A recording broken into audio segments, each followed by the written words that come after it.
कक्षा 10 की छात्राएं सूक्ति सुधा चतुर्थ पाठ का अध्ययन करना है। पहला श्लोक है, भाषा सुमुख्या मधुरा दिव्या गीर्वाण भारती तस्माद्धिकाव्यम मधुरम तस्मादपि सुभाषितम। आप संदर्भ भी लिखने का ढंग समझ लीजिए। संदर्भ लिखते समय लिखेगा, प्रस्तुत श्लोक हमारी पाठ्य पुस्तक पद्य पीयूष से के सूक्ति सुधा नामक पाठ से लिया गया है। ये सीधा सीधा है।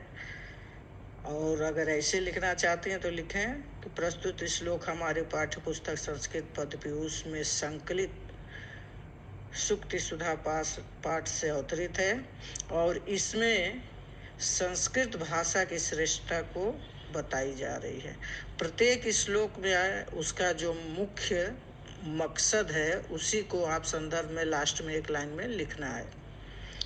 अब आइए इसका हिंदी अर्थ पढ़ते हैं। भाषासु भाषाओं में, मुख्य मने मुख्य, मधुरा मने मीठी या मधुर, दिव्य मने अलौकिक या दिव्य, गीर्वाण भारती, गीर्वाण भारती में संस्कृत, गीर्वाण भारती है। यानी सभी भाषाओं में मुख्य, मधुर और अलौकिक संस्कृत भाषा है। तस्माद्धि काव्यम माने उससे, तस्माद्धि काव्यम माने उसमें भी, तस्मादि अपि माने उन काव्यों में भी, संस्कृत भाषा के भी काव्यों में भी, अरे तस्मादि माने संस्कृत भाषा में भी, तस्मादि अपि संधि विच्छेद हो जाएगा तो तस्माद धन अपि, तस्मादि है। तो उस संस्कृत भाषा में भी काव्यम मधुरम, सबसे मधुर जो है काव्य भाषा है उसकी। हर भाषा की दो होता है ना, गद्य और काव्य। तो उस संस्कृत भाषा में भी मधुर उसका काव्य होता है। और तस्मादपि सुभाषितम, और तस्माद तो उसी को, अप लग गया तो उसी में जोड़ देंगे कि उसी को ही सुभाषितम माने तस्मादपि, और कह रहा है उससे भी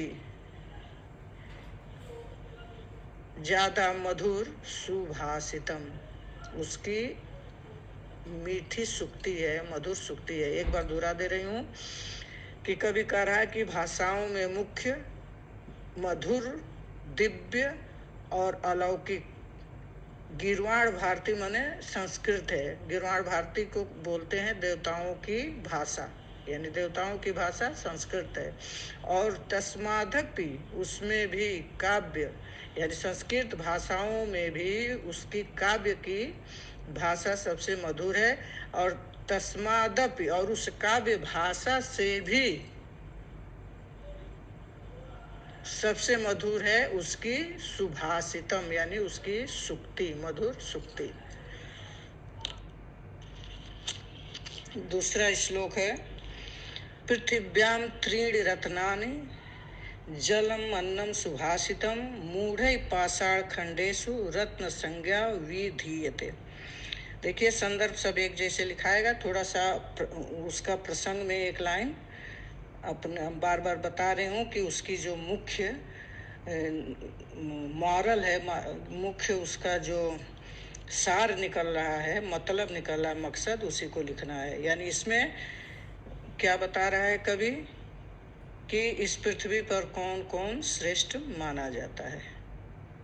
इसमें भी श्रेष्ठता का ही वर्णन है कि इस पृथिव्याम त्रीण रत्नानि, इस पृथ्वी पर 3 रत्न हैं। जलम अन्नम सुभाषितम, जल, अन्न और सुभाषित, मधुर वाणी।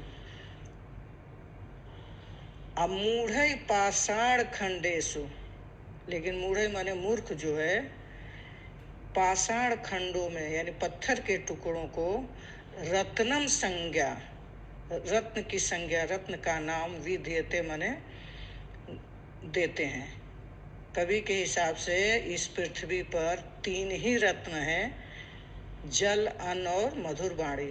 लेकिन मूर्ख जो है, रत्न जो पत्थर के टुकड़े रत्न हैं, उन रत्नों को ही ये महत्वपूर्ण बताते हैं। वही तीन मुख्य है, रत्न को ही महत्व देते हैं।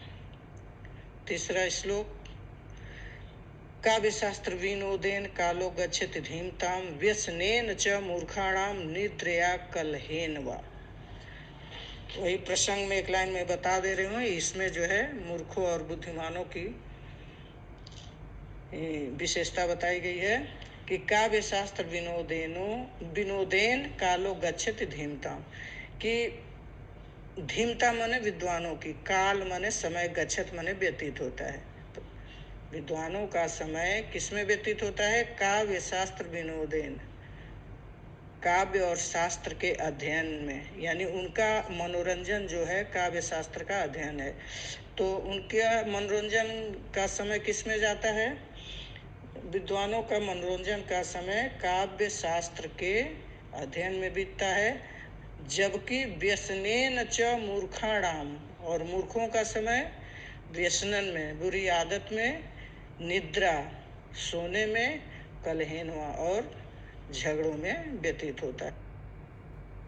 चौथा श्लोक, श्लोकस्तु श्लोकताम याति यत्र तिष्ठन्ति साधवः लकारो लुप्यते तत्र यत्र तिष्ठन्ति असाधवः। श्लोकस्तु, श्लोक माने छंद। कोई भी श्लोक 2 लाइन का होता है, या कोई मंत्र ही मान लीजिए, मंत्र। तो कोई भी श्लोक अथवा मंत्र या कविता श्लोकताम याति, श्लोकताम माने यश पाती है। श्लोक का मतलब यश ही होता है, उसी से श्लोक बना है। कोई भी कविता या श्लोक या मंत्र प्रसिद्धि याति माने को पाती है या प्रसिद्धि को जाती है, यत्र तिष्ठन्ति साधवः, जहाँ सज्जन व्यक्ति रहते हैं, यानी जहाँ सज्जन लोग रहते हैं वहीं कोई श्लोक, कोई मंत्र या कोई कविता यश को पाती है, यानी प्रसिद्ध होता है। लकारो लुप्यते तत्र, तत्र माने वहाँ, लुप्यते माने गायब हो जाता है। लकार माने श्लोक का लो शब्द निकल जाता है तो क्या बचेगा? शोक। तो यत्र तिष्ठन्ति असाधव, असाधव माने दुर्जन, और साधव का वो क्या कहते हैं, विलोम है असाधव, तो यानी सज्जन का विलोम दुर्जन। तो जहाँ दुर्जन रहते हैं, यत्र माने जहाँ दुर्जन रहते हैं, तत्र लुप्यते लकारो, इस तरह से पढ़िए, वहाँ पर उस श्लोक का लो शब्द गायब हो जाता है।